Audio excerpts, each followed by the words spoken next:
Hello and welcome to or back to my channel. My name is Kaleia and this is a new episode of my video knitting podcast. It has been I think a few weeks now since my last episode and I am in a different location. I kind of got sick of filming in front of the other background, so I'm gonna try here today. I kind of like the lighting from the window. Hopefully it's okay. It is cicada season here in Japan right now. And I am closer to the window, so that means there's a little bit of traffic, so I'm hoping that you can't hear any of that, and I'll try my best to edit it out. But today I have a few finished objects, no, maybe like just two and half, and one of them is like two halves, if that makes sense. And then some whips and a few acquisitions which I want to talk about, as well as my obsession with latvian mittens. So if that interests you, stick around. So I guess I'll start off with my finished objects. Before that, I forgot to mention what I'm wearing. Today, my first finished object is my square neck camisole. Now you might be thinking, if you've seen in my other videos, that this was already finished, and yes it was.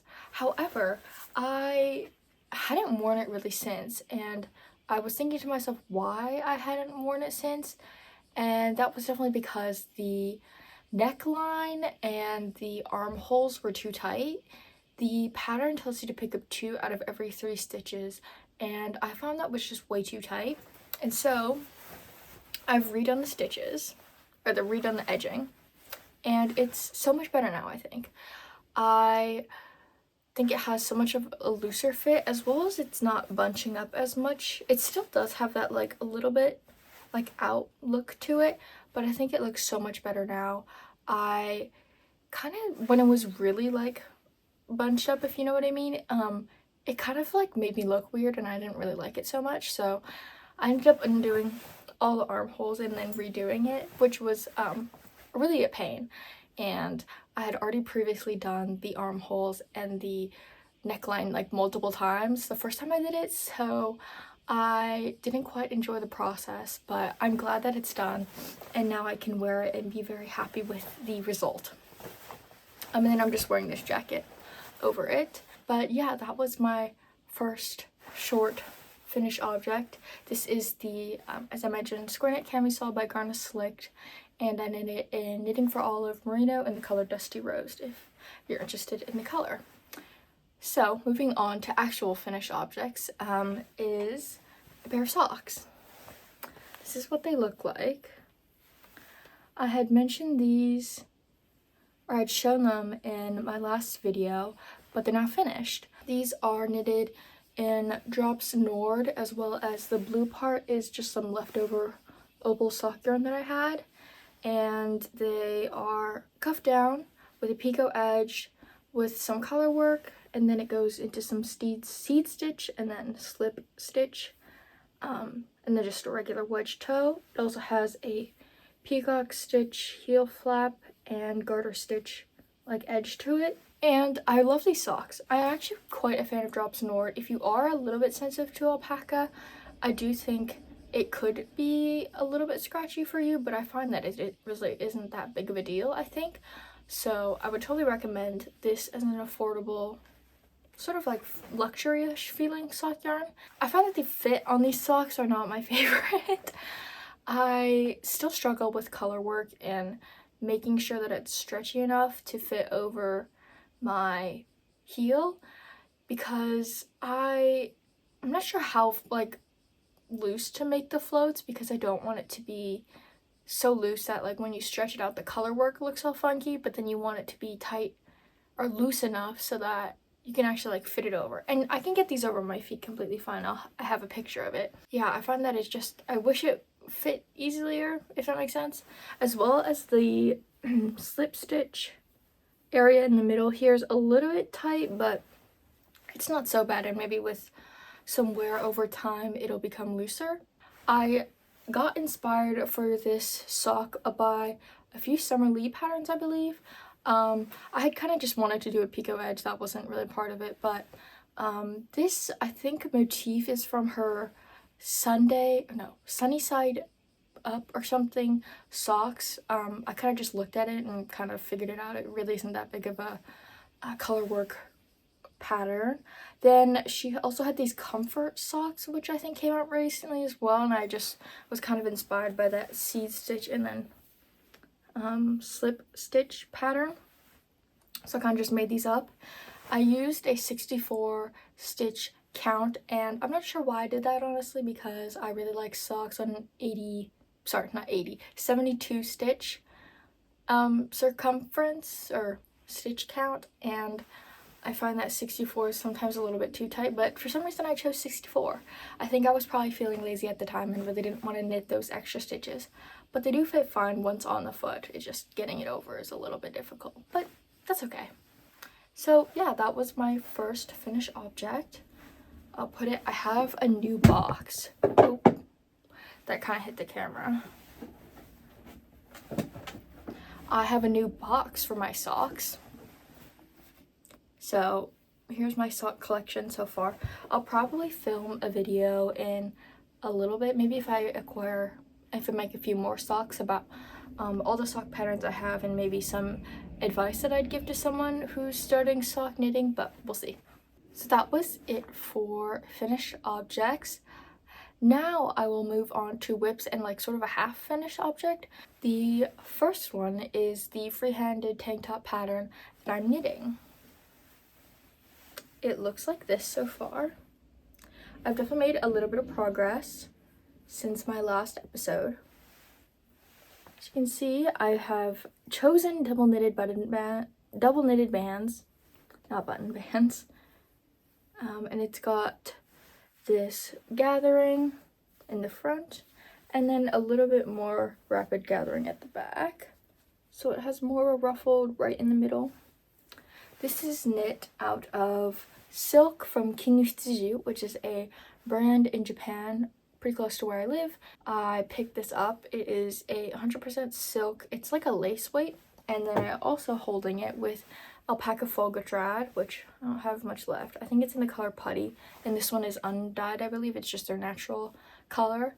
It's pretty affordable, and it's very soft. It's silky soft, if you would say, and I really like it. Together, they make a really nice fabric. It sort of has a slight halo to it because I think of the alpaca. I have tried it on before. It is a little bit scratchy, but I think I will bear through it to wear it.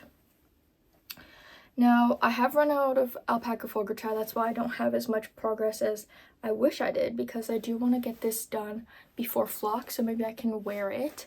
If not, I'll just probably wear my square neck camisole, but there's that. I am just working on the stockinette now, and it's going pretty well. It's kind of nice to have a stockinette project. I haven't really had many regular stockinette projects because I don't really like working on them, because I think they're a little bit boring, but I've realized that having one stockinette project is quite nice because I can just turn my brain off for a little while and just knit.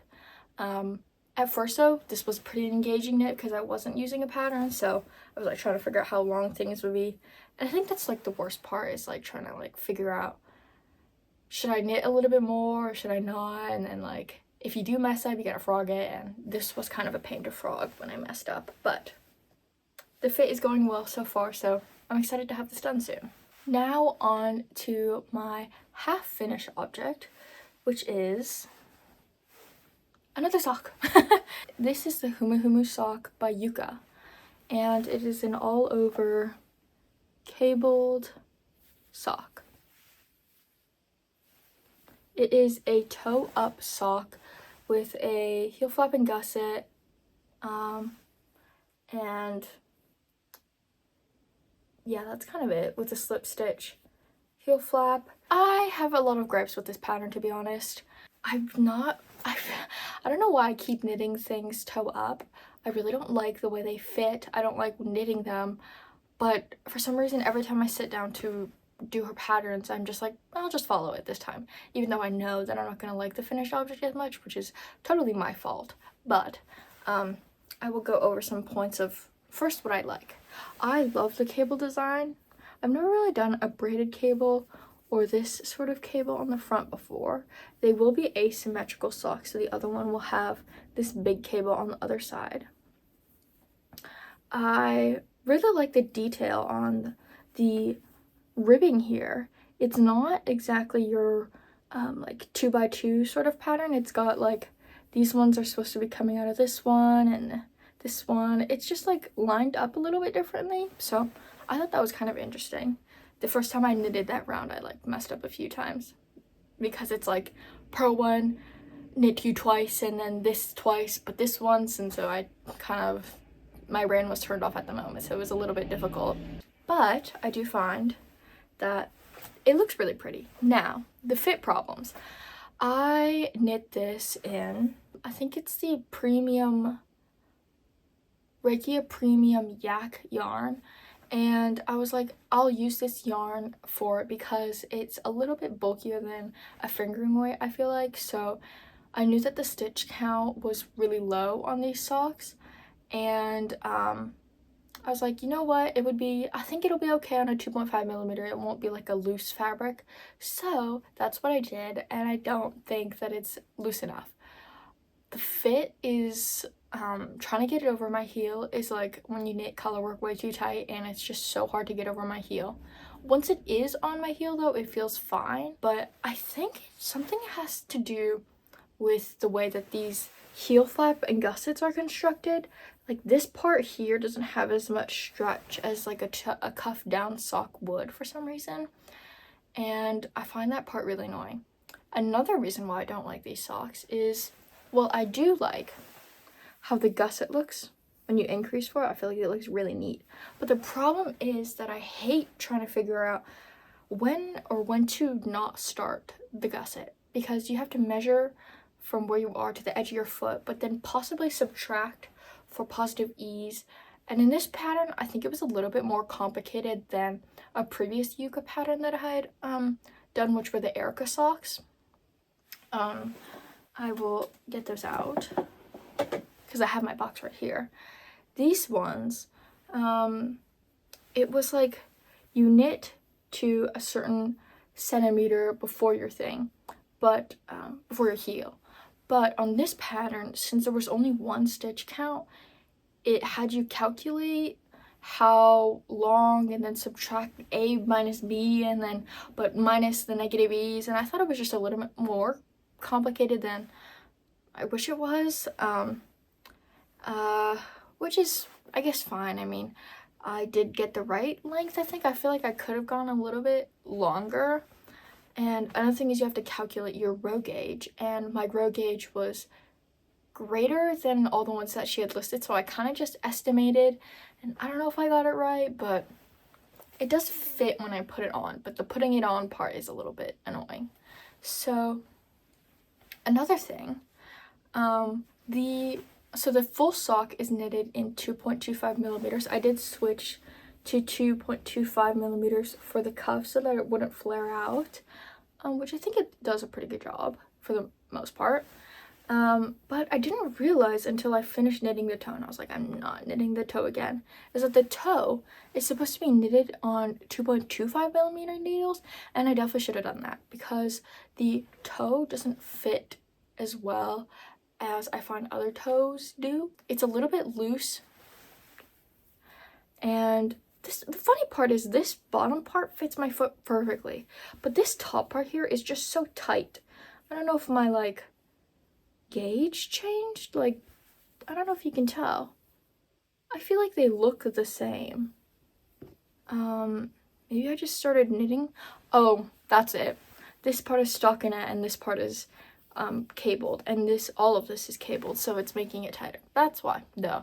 So that is something to account for, I guess. I don't know what I would do to change it. I think if I went up to 2.75 millimeters, it would just be a little bit too loose, I think.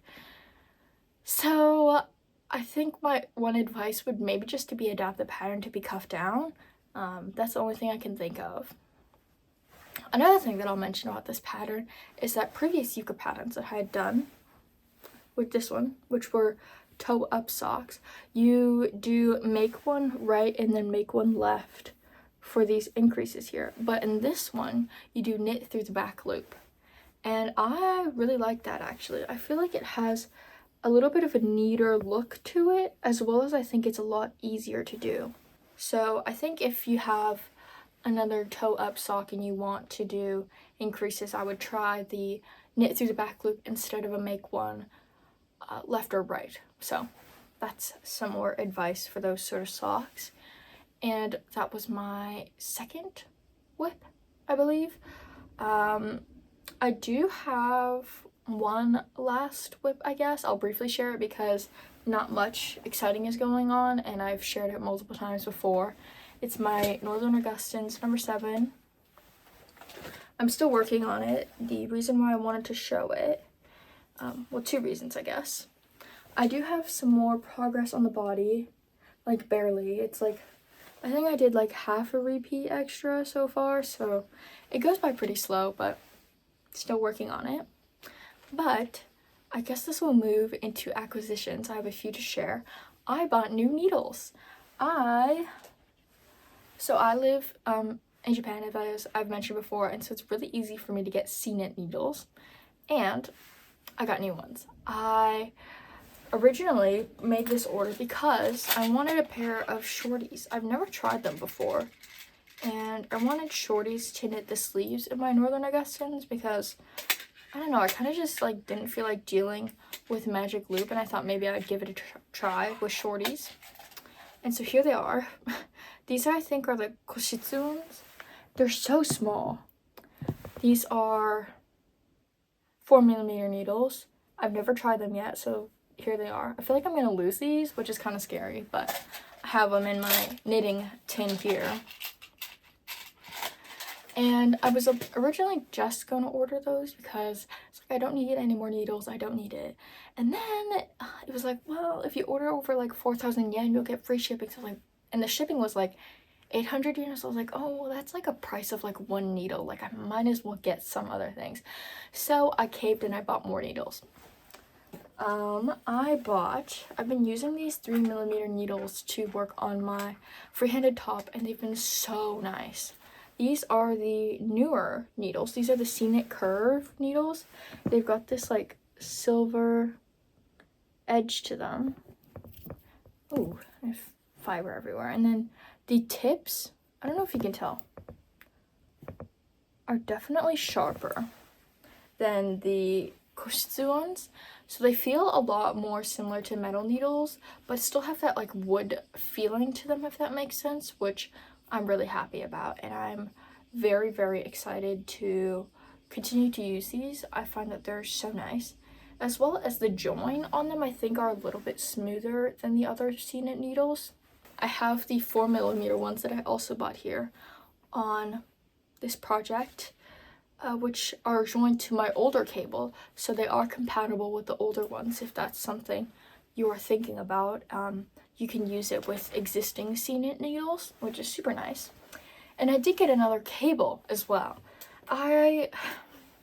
Now, this purchase was very interesting. I think I did a bad job measuring the cable size that I have right now, and I accidentally bought a 125cm cable, which is this long.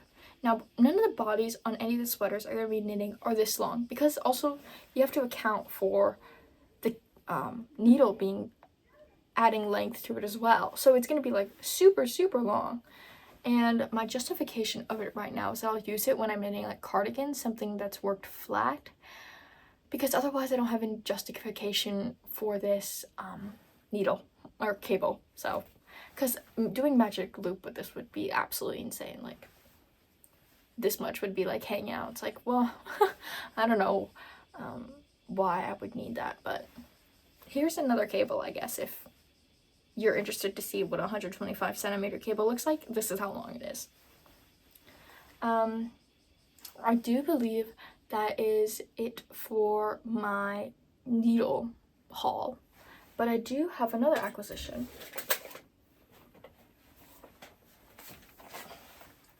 This is a little bit of an older acquisition because I picked this one up, I want to say like earlier this year before I started my knitting podcast in Japan, and I had totally forgotten about it. And I had saw it the other day. I was like, wait, I should share that because I feel like it's pretty cool. And I'm not sure if you can get it internationally. I have not checked, but you may be able to. Not sure. But if you're coming to Japan and find this book interesting, I think you can pick it up at like any craft stores and stuff like that. Anyways, it is called, the English title is Traditional Knits of the World. The Japanese title is Sekai no Dento Nitto book. It looks like that, and I think it says of the world, but it's mostly like European countries. I think it only is European countries. But on the cover, it's got so many of these really cool designs. Now, this book is more of like a reference book than a pattern book. There's a few patterns on here, but they are written in the very Japanese style, which is like the chart and like a few numbers, if you know what I'm talking about. But I'll show a few pictures from the book that I think would be interesting. So it has explanations. We've got Norwegian jumpers in there, sweaters. They also have, I don't know, I feel like these are just so cool. I don't know if you can see that. And the reason why I bought this one was because I really liked this cardigan. It's called the Binge cardigan. And I don't want to like give away the pattern, but really all they have in here is like the amount of stitches to cast on, and then how much like centimeters they want the body, and then like where to bind off and like how to increase, and I just like haven't figured it out quite yet. But the thing is that I'd have to modify the pattern because it's knit flat, and I really don't want to knit a full fingering weight color work cardigan flat. Like that just, no thank you. That sounds absolutely awful. So I'm not going to do that. But I will show you some other patterns. They have like some Fair Isle patterns. And I think for anyone this would just be some really cool inspiration. And I definitely think a lot of these patterns could be maybe like charted yourself, or I think they're very similar to like the Doll of Norway, or those like ski sweaters, the Olympic ones. And you could just like put the chart on there probably. Now, there is a page that does connect to one of my latest obsessions, which are Latvian mittens. I had reopened this book and I had kind of seen the Latvian mittens before, and I was like, you know what, I really want to try and knit a pair. I'd seen a lot of pictures on Instagram as well, as I follow Code of Mittens on Instagram, and I really like all her work. It's so beautiful, it's so intricate. They're like 1.5 millimeter needles, and I really want to try some.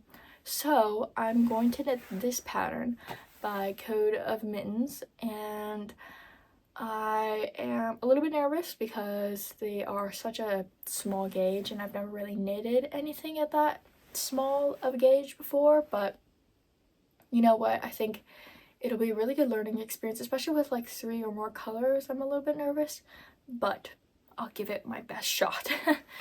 And I also was talking to, I forget her name, it's like, I'll put her name here, but she was giving me a lot of advice on just like all things Latvian mittens, and getting specific yarn from Aade Lõng. I'm not sure how to say it right, but a specific Estonian yarn company that Code of Mittens uses, which is their 8-1 yarn, which she supplies 2 together. She like hand winds it twice together, and oh, I want it so bad, but I'm really not sure how to get my hands on it. But best believe it, if I ever go to Estonia, I will be running to that shop to get that yarn. And hopefully next time I have a podcast, I will also have a pair of Latvian mittens, because I want to knit them so bad. I was thinking about going to my local yarn shop the other day and trying to pick up some supplies for them, but I'm trying to wait. I'm trying to have patience here, because I think it'll be cheaper if I order some yarn and needles online, and I can get like the Knit Pro ones, which have the carbon like in the middle, so it'll be a little bit more grippy, because I don't like the idea of them slipping so much. Or I don't know, I'm debating whether to use magic loop or other methods, but we'll see. That has yet to be decided, but I am very excited to work on this project coming up, and hopefully, yes, I can show you in my next podcast. I am going to flock, as I mentioned before, so that will probably be my next episode, or I'll have one before that, and then I'll have probably one where hopefully I'll show some stuff I've purchased at flock. I hopefully won't go overboard, but yeah, that probably does about it for today. I think this was a bit of a shorter episode, but I kind of wanted to get one more out before I'm off for the semester. So yeah, thank you for watching. Bye.